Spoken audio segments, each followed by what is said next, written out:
ഞങ്ങൾക്ക് ഞങ്ങളുടെ അപ്പനമ്മമാർക്ക് നല്ലൊരു മകനായി തീരുവാൻ കഴിഞ്ഞില്ല. ഞങ്ങളായിരിക്കുന്ന ഞങ്ങളുടെ ദേശത്ത് ഞങ്ങളുടെ സഹോദരങ്ങൾക്ക് നല്ലൊരു സഹോദരനായി മാറുവാൻ കഴിഞ്ഞില്ല. അയൽപക്കക്കാരന് നല്ലൊരു അയൽപക്കക്കാരനായി മാറുവാൻ കഴിയാതെ സ്വന്തം കൂട്ടുകാരന്റെ കുതികാല് വെട്ടുവാൻ പോലും മടിക്കാത്തവനായി നടന്നൊരു കാലഘട്ടം. എന്റെ ആ കാലഘട്ടത്തിന്റെ പ്രത്യേകത അറിയാമോ? ഉപബോധ മനസ്സിന്റെ സുബോധത്തിൽ ഇങ്ങനെയുള്ള പ്രവർത്തികൾ ചെയ്യുവാൻ ഞങ്ങൾക്ക് കഴിയാതിരുന്നപ്പോൾ ഞങ്ങൾ അങ്ങനെയുള്ള പ്രവർത്തികൾ ചെയ്യുവാൻ വേണ്ടി മദ്യത്തിനും മയക്കുമരുന്നിനും ലഹരി പദാർത്ഥങ്ങളും ഒക്കെ അടിമപ്പെടുവാൻ തക്കവണ്ണമിടയായി.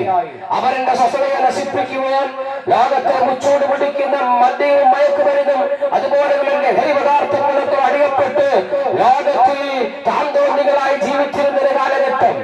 അമ്മയ്ക്കും അപ്പനും സഹോദരങ്ങൾക്കും ഞങ്ങളെപ്പറ്റി അഭിമാനിക്കുവാനൊന്നുമില്ലാതെ ദേശത്തിറങ്ങി തലകുരിച്ച് നടക്കുന്ന ഒരു കാലഘട്ടം ഞങ്ങൾക്കുണ്ടായിരുന്നു. അന്ന് ഞങ്ങൾക്ക് ഞങ്ങളുടെ സന്തോഷം നഷ്ടപ്പെടുവാൻ തക്കവണ്ണമിടയായി.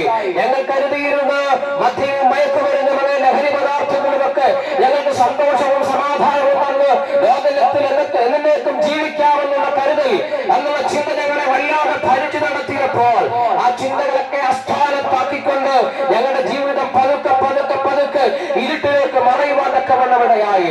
പ്രത്യാശ നഷ്ടപ്പെട്ടവരായി, സഹോദരങ്ങൾ അകന്നു പോകുന്നവരായി, അപ്പനമ്മമാർ തള്ളിക്കളഞ്ഞവരായി, ദേശക്കാർ വെറുക്കുന്നവരായി മാറിയൊരു കാലഘട്ടം.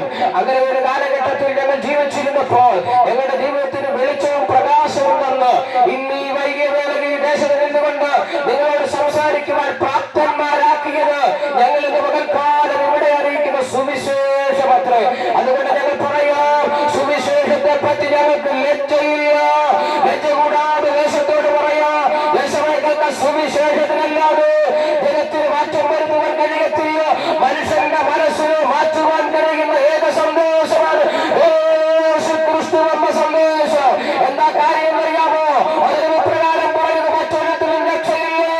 രക്ഷിക്കപ്പെടുന്ന ആകാശത്തിലേക്ക് മനുഷ്യരുടെ നൽകപ്പെട്ട ഏക സത്യനിത്യരൂപമാകുന്ന യേശുക്രിസ്തുവിന്റെ നാമത്തിലൂടെ അല്ലാതെ രക്ഷയും വിമോചനവുമില്ല. പ്രിയരെ, അങ്ങനെ മദ്യത്തിനും മയക്കുമരുന്നിനുമൊക്കെ അടിമകളായി മുൻപോട്ട് ജീവിച്ചിരുന്ന കാലഘട്ടത്തിൽ സന്തോഷമെന്നറിയാതെ സമാധാനമെന്നറിയാതെ മരണത്തെ മാത്രം ആഗ്രഹിച്ച് ഒരു പിടി കയറിയും ഒരു തുള്ളി വിഷത്തിലൊക്കെ ജീവിതം അവസാനിപ്പിക്കുവാൻ ഞങ്ങൾ കാത്തിരുന്ന കാലഘട്ടമുണ്ട്. അങ്ങനെയുള്ള കാലഘട്ടത്തിൽ ഞങ്ങളുടെ ജീവിതത്തെ മാറ്റിമറിച്ചത് ഈ സ്നേഹ സന്ദേശമാണ്. അതുകൊണ്ടാണ് ഈ തെരുക്കോണിൽ നിന്നുകൊണ്ട് ലജ്ജ കൂടാതെ ഞങ്ങൾ നിങ്ങളോട് സംസാരിക്കുന്നത്. കാരണം ഇന്ന് നിങ്ങളിൽ പലരും അനുഭവിക്കുന്ന ഇതേ പ്രശ്നങ്ങൾക്ക് പരിഹാരം പ്രിയരെ ഈ ലോകത്തിലെ യാതൊന്നിനും തരുവാൻ കഴിയത്തില്ല. ഞങ്ങൾ ഇങ്ങനെയൊക്കെ പ്രസംഗം നടത്തുന്ന സ്ഥലങ്ങളിലൊക്കെ ഒത്തിരി പേര് ഞങ്ങൾ വന്ന് പറയും, ഞങ്ങളടുത്ത് വന്ന് പറയും, ഞങ്ങളുടെ മകൻ വളരെ വലിയ മദ്യപാനിയാണ്, അവരെ ഡീഅഡിക്ഷൻ സെന്ററിലൊക്കെ കൊണ്ടെത്തിച്ചിരിക്കുക. എന്താ പിന്നെ ആ മാതാവിനോട് പിതാവിനോട് ചോദിച്ചാൽ പറയാം, ഡീഅഡിക്ഷൻ സെന്ററിലൊക്കെ അവൻ ഇവിടെ വന്നു, പക്ഷെ ഇപ്പം നേരത്തേക്കാൾ വലിയ മദ്യപാനിയാ. പ്രിയരെ, ഡീഅഡിക്ഷൻ സെന്ററുകൾക്ക് മദ്യപാനിയെ മാറ്റുവാൻ കഴിയത്തില്ല. കാരണം അവന്റെ മനസ്സിന് രൂപാന്തരം വരാതെ അവന്റെ സ്വഭാവത്തിന് മാറുവാൻ കഴിയത്തില്ല. അതുകൊണ്ട് സ്വഭാവത്തെ മാറ്റുവാൻ ഇവിടുത്തെ ഡീഅഡിക്ഷൻ സെന്ററുകൾക്കോ ഇവിടുത്തെ പോലീസ് അധികാരികൾക്കോ ഇവിടുത്തെ യാതൊന്നിനും വിശപ്പിനോ പ്രത്യയശാസ്ത്രത്തിനോ കഴിയാതിരുന്നപ്പോൾ മനുഷ്യന്റെ മനസ്സിനെ മാറ്റം വരുത്തി അവന്റെ സ്വഭാവത്തിന് മാറ്റം വരുത്തുവാൻ കഴിവുള്ള ഒരു തരത്തിലുള്ള അത് ഞങ്ങൾ പ്രസംഗിക്കുന്ന യേശുക്രിസ്തുവാ. പ്രിയരെ, യേശുക്രിസ്തുവിലൂടെ എങ്ങനെ നമുക്ക് ഈ രക്ഷ കരഗതമാക്കുവാൻ തക്കവണ്ണമിടയാകും? എങ്ങനെയാണ് മനുഷ്യന്റെ ജീവിതത്തിൽ ഇങ്ങനെയുള്ള അനുഭവങ്ങൾ കടന്നുകൂടിയത്? എല്ലാ മതങ്ങളും ഒരുപോലെ പറയുന്നു, മനുഷ്യനെ അധമനായി മാറുവാൻ കാരണം, മനുഷ്യനിങ്ങനെ മൃഗത്തേക്കാൾ അധമനമായി മാറുവാൻ കാരണം അവന്റെ ജീവിതത്തിലെ പാപമാണ്. പ്രിയരെ, പാപത്തിന്റെ മനുഷ്യ ജീവിതത്തിൽ കടന്നു വന്നു. അത് വളരെ ലഘുവായി വളരെ സിമ്പിളായി പറഞ്ഞാൽ മനുഷ്യന്റെ അനുസരണക്കേട് മൂലം ലോകത്തിൽ പാപം കയറുവല്ലേ, മനുഷ്യന്റെ ജീവിതത്തിൽ പാപം പ്രവേശിക്കുവാൻ തക്കവണ്ണമിടയായി. ആ പാപം മനുഷ്യ ജീവിതത്തിലേക്ക് പ്രവേശിച്ചപ്പോൾ അവന്റെ ജീവിതത്തിൽ ഒത്തിരി നഷ്ടങ്ങൾ ഉണ്ടാകുവാൻ തക്കവണ്ണമിടയായി. അതിൽ പ്രധാനമാകുന്ന 3 കാര്യങ്ങളിലൂടെ ഓർപ്പിക്കാൻ. ഒന്ന്, മനുഷ്യ ജീവിതത്തിൽ അനുസരണക്കേട് മൂലം പാപം പ്രവേശിച്ചപ്പോൾ അവന്റെ ജീവിതത്തിൽ ദൈവത്തോടുള്ള ബന്ധം വചനം വിച്ഛേദിക്കപ്പെടുവാൻ തക്കവണ്ണമിടയായി. പ്രിയരെ, ഓർക്കുക, മനുഷ്യൻ എങ്ങനെയാണ് രൂപം കൊണ്ടത്? ദൈവത്തിന്റെ വചനത്തിൽ വിശുദ്ധ വേദപുസ്തക പ്രകാരം പറയുക, ദൈവത്തിന്റെ സാദൃശ്യത്തിലും സ്വരൂപത്തിലും ദൈവം മനുഷ്യനെ സൃഷ്ടിച്ചു എന്ന് പറഞ്ഞാൽ ദൈവത്തിന്റെ സ്വഭാവ ഗുണമുള്ളവനായി, ദൈവത്തിന്റെ സാദൃശ്യമുള്ളവനായി, അവന്റെ ആത്മാവിനെ ഉള്ളിൽ വഹിക്കുന്നവനായി മനുഷ്യനെ ദൈവം സൃഷ്ടിച്ചു. പക്ഷേ അനുസരണക്കേട് മൂലം പാപം അവനിൽ പ്രവേശിച്ചപ്പോൾ ദൈവത്തോട് അടുത്തു ചെല്ലുവാൻ കഴിയാതെ മനുഷ്യൻ പാപിയായി ദൈവത്തെ വിട്ട് അകന്നു മാറുവാൻ തക്കവണ്ണമിടയായി.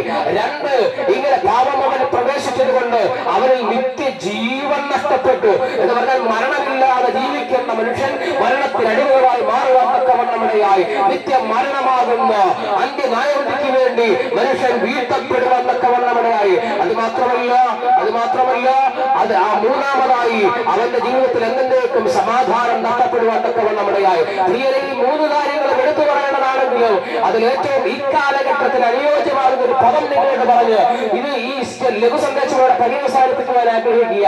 പ്രിയരെ, പാപം മനുഷ്യനെ പ്രവേശിച്ചത് മൂലം അവന് സംഭവിച്ച മൂന്നാമത്തെ നഷ്ടമാണ് സമാധാനം.